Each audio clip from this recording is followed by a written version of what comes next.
இங்கே எடுத்து சொல்லி அமர்ந்திருக்கிறார்கள். நம்முடைய இலக்கும் நோக்கமும் இன்றைக்கு நம்மிடத்தில் ஊரோடு உயிரோடு கலந்திருக்கிற ஒன்று. சங்ககிரி தொகுதியை வென்றெடுக்க வேண்டும். சேலம் மாவட்டத்தில் இருக்கிற 11 தொகுதியும் வென்றெடுக்க வேண்டும். இன்றைக்கு நேற்றைய தினத்தில் சேலம் மத்திய மாவட்டத்தில் இருக்கிற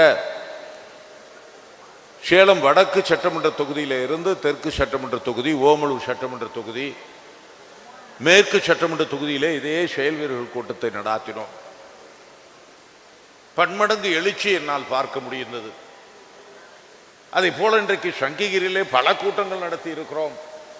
இதற்கு முன்னாலே இவ்வளவு எழுச்சியை நாம் பார்த்ததில்லை. காரணம், உங்களுடைய முடிவு சங்ககிரி திராவிட முன்னேற்ற கழகத்தினுடைய கோட்டையாக மாற்றப்பட வேண்டும் என்பதை ஒரு உறுதிப்பாட்டோடு இருக்கிறீர்கள் என்பதை நான் முழுமையாக நம்புகிறேன். ஆக நம்முடைய பணி என்பது இன்னும் 23 நாட்கள் தான். இன்றைக்கு 1ஆம் தேதியில் இருக்கிறோம். 23ஆம் தேதி தேர்தல் நாள், வாக்குப்பதிவு நாள். இந்த 23 நாட்களெல்லாம் தலைவர் தளபதி அவர்கள் 9ஆம் தேதி சேலத்திற்கு பரப்புரைக்கு வர இருக்கிறார்கள். இந்த தொகுதியில இருந்து குடும்பமாக நாம் செல்ல வேண்டி இருக்கிறது. அதே போல மாண்புமிகு சின்னவர் அவர்கள் ஒரு நாள் வர இருக்கிறார். அந்த ஒரு நாள் போய்விடும். வேட்புமனு தாக்கல் என்று ஒரு நாள் போய்விடும். ஆக நமக்கு எஞ்சி இருப்பது 20 நாட்கள் தான். இவ்வளவு நாள் நாம் ஆற்றியிருக்கிற பணி போதாது. இந்த 20 நாளிலே நாம் எவ்வாறு முனைப்போடு செயல்படுகிறோமோ அதை வைத்துத்தான் நம்முடைய வெற்றி வாய்ப்பு இருக்கிறது. இங்கே கூட்டணி கட்சி இவ்வளவு உறுதியான கூட்டணி இந்த தேர்தல் களத்திலே வேறு எந்த அணியிலாவது இருக்கிறது என்று சொன்னால் இல்லை. இன்றைக்கு பாருங்கள், தட்டு தடுமாறி ஒவ்வொருவரும் யார் வருவார் போவார் என்று ஏங்கி இருந்து இன்றைக்கு நமக்கு எதிராக நிற்கிற அதிமுகவும் சரி, மற்ற கட்சிகளும் சரி, கூட்டணி என்ற பெயராலே இன்றைக்கு ஏதோ களத்தில் இருந்து கொண்டிருக்கிறார்கள். பிரதான கட்சியாக இருக்கிற கூட்டணி யாரெல்லாம் இங்கே நிறுத்தப்பட்டிருக்கிறார்கள், அவர்களிடத்தில் எவ்வளவு தடுமாற்றம் தெரியுமா? வேட்பாளரை தேர்ந்தெடுத்திலேயே தடுமாற்றம். இந்த தொகுதி யாருக்கு வழங்கப்பட்டிருக்கிறது? உள்ளூரிலே சரக்கு இல்லை, உள்ளூரிலே விளபோகவில்லை, வெளியூரில் இருந்து இறக்குமதி செய்திருக்கிற ஒருவரை வைத்துத்தான் அந்த இயக்கங்கள் எல்லாம் இருந்து கொண்டிருக்கிறது. ஆக நாம் அவரை பார்க்க வேண்டும் என்று சொன்னால் கொல்லிமலையிலே போய் பார்க்க வேண்டும். இங்கே சங்ககிரியிலே நாம் பார்க்க முடியாது. அந்த கட்சியிலேயும் அவர்களிடத்திலேயும் இங்கே உள்ளூரிலே யாரும் விலை போகவில்லை, இல்லை. ஆக இன்றைக்கு எதை நம்பி அவர்களை நிறுத்தி இருக்கிறார்கள் என்பது உங்களுக்கு தெரியும். பணம் ஒன்றுதான். 10 ஆண்டு காலம் கோடியாக கொள்ளையடித்ததை கொண்டு வந்து சங்ககிரி தொகுதியிலே கொட்ட வேண்டும் என்று ஒருவரை எங்கிருந்து கொண்டு வந்திருக்கிறார்கள்? ஓமலூர் என்று சொல்லுவார்கள், ஆனால் அவர் குடியிருப்பது கொல்லிமலையில். இன்றைக்கு அப்படிப்பட்ட இது நம்முடைய மாண்புமிகு அமைச்சர் ராஜேந்திரன் அவர்களுக்கு எங்கே இருந்து இறக்குமதி செய்திருக்கிறது? அந்த கூட்டணி கோனூரில் இருந்து இறக்குமதி செய்திருக்கிறது. அங்கே இருக்கிற இன்னொரு தோழர் தொகுதி மாறி, அவர் இருப்பது வடக்கு தொகுதி, ஆனால் மேற்கு தொகுதியிலே நிறுத்தப்பட்டிருக்கிறார். சேலத்தில் இருக்கிறவர் அங்கே மேட்டூருக்கு ஏற்றுமதி செய்யப்பட்டிருக்கிறார். எவ்வளவு தடுமாற்றம்! அந்த கூட்டணி மட்டுமல்ல, அவர்களுடைய கொள்கையும் தடுமாற்றம். ஆனால் இந்த கூட்டணி அப்படிப்பட்டது அல்ல. ஒவ்வொருவரும் இன்றைக்கு அணுகுண்டாக செயல்படுகிற, தொடர்ந்து லட்சிய வேட்கையோடு கொள்கை பிடிப்போடு இருக்கிற கூட்டம். அப்படிப்பட்டவர்கள் நாம் இணைந்து ஒரு மிகப்பெரிய நோக்கத்திற்காக நாம் இணைந்திருக்கிறோம். நம்மிடத்திலே அடிப்படை இருக்கிறது. இந்த நாட்டை காப்பாற்ற வேண்டும் என்ற முனைப்பு இருக்கிறது.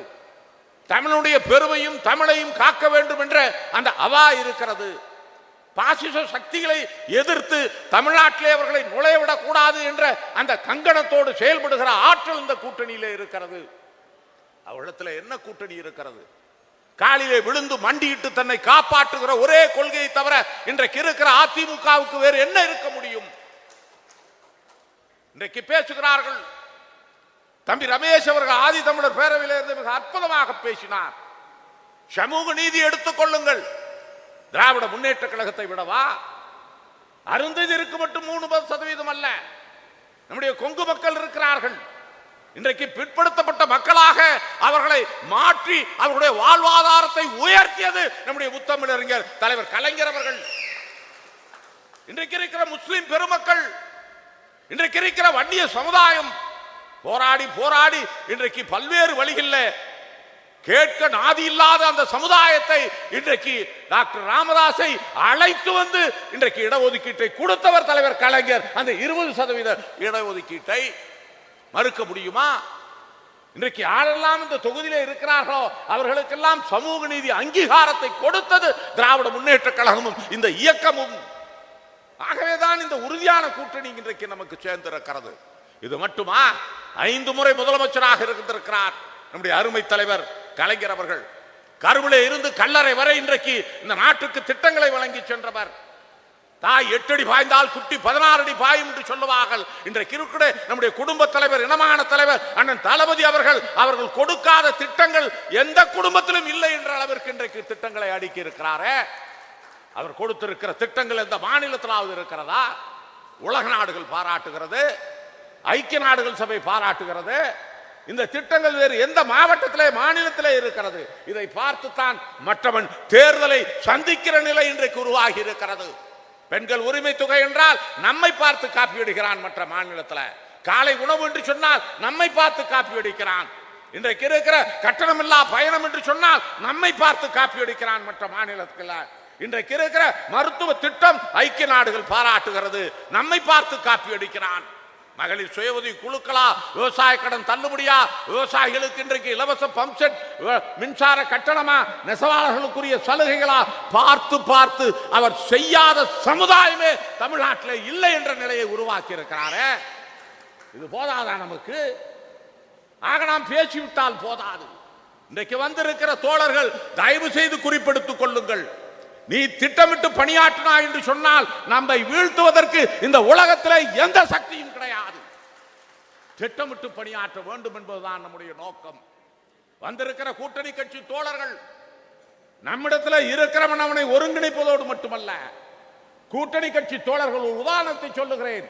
ஆதி தமிழர் பேரவை ஆகட்டும், திராவிடர் கழகம் ஆகட்டும், எஸ்டிபிஐ ஆகட்டும், இந்திய தேசிய காங்கிரஸ் ஆகட்டும், கம்யூனிஸ்ட் இயக்கங்கள் ஆகட்டும், இருக்கிற நம்முடைய அன்பு சொந்தங்கள் விடுதலை சிறுத்தைகள் ஆகட்டும், இன்றைக்கு இருக்கிற அத்துணை பேரும் அவர்களுக்கு இல்லாத சக்தியா, ஆர்வமா, ஆற்றலா? இதை பயன்படுத்திக் கொள்ள வேண்டியது திராவிட முன்னேற்ற கழகத்தினுடைய ஒவ்வொருடைய கடமை, ஒவ்வொரு கிளை கழகத்தினுடைய கடமை. ஒரு வாக்குச்சாவடியை எடுத்துக்கொள்ளுங்கள்.